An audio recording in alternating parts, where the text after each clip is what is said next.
Oke, kembali lagi dengan saya di acara Alam Itu Indah. Ya.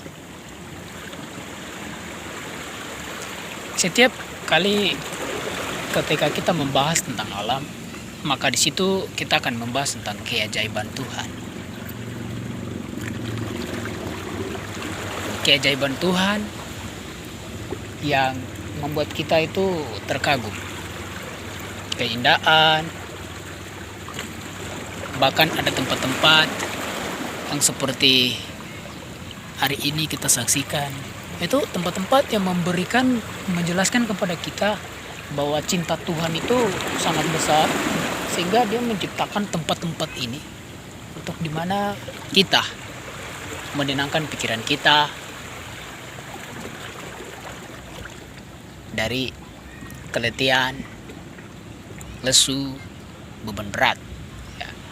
Jadi setiap detik perjalanan hidup kita, maka syukur itu penting.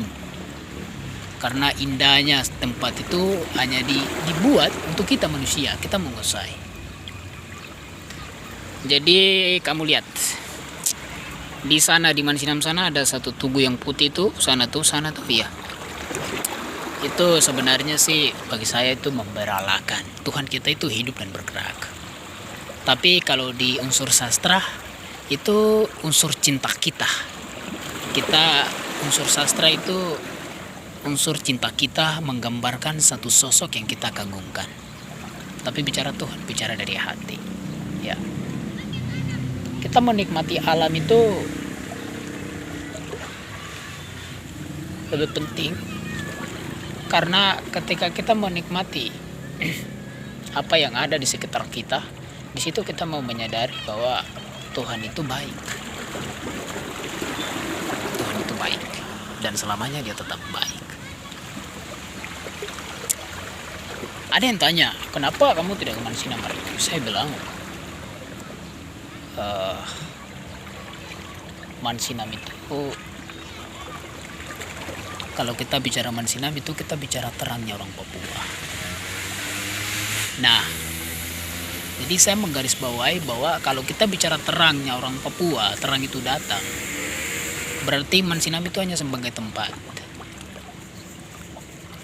Kita boleh mempercayainya sebagai tempat Injil itu datang, tapi tempat yang sesungguhnya itu adalah hati kita. Hati kita. Tempat adalah sarana, tetapi perbaikan hati kita sepandan dengan firman Tuhan itu lebih penting. Karena air itu walaupun keruh, tapi kalau kita bersihkan dari hulunya, maka dia akan bersih. Jadi terang itu, firman itu tujuannya ke manusia. Tempat hanya sebagai media, penyedia untuk pekabaran Injil. Jadi jangan kita salah persepsi, salah pandang bahwa tempat kita memberalakan. Tidak, manusianya yang harus kita siapkan tempatnya. Hati, pikiran, itu yang jadi tujuan Injil itu ada di Mansinam. Karena manusia lah yang menjadi alasan, reasonable dari semuanya. Begitu. Jadi mengapa kalian bertanya saya tidak ke Mansinam? Itu alasan saya. Di masa ini kita berpikir bagaimana evaluasi diri kita. Apa sih tujuan Tuhan taruh Bible itu di Mansinam?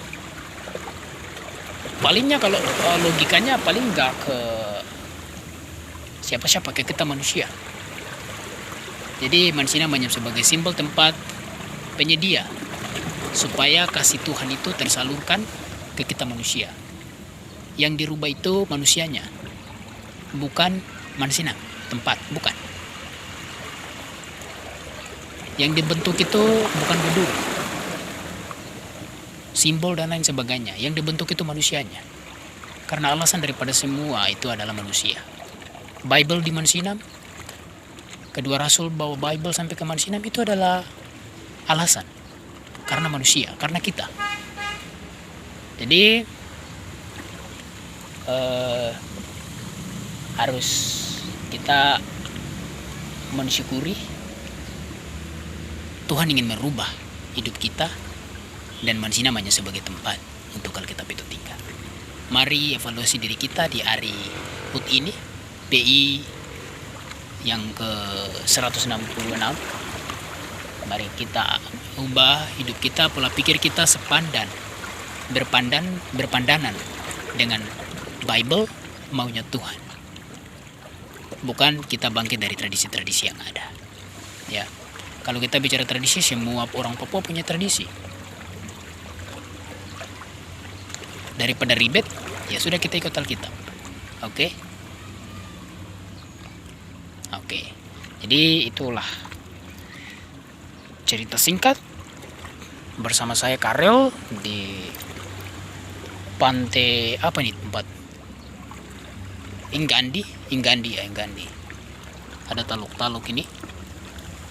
Saya cuma ingin bercerita tentang dasar pemikiran kita, kenapa Bible ada di Mansina. Intinya, the point is we have to change our life the same with the Bible. Don't change the place and the church, but change your heart, change your life. The same with the Bible. Okay?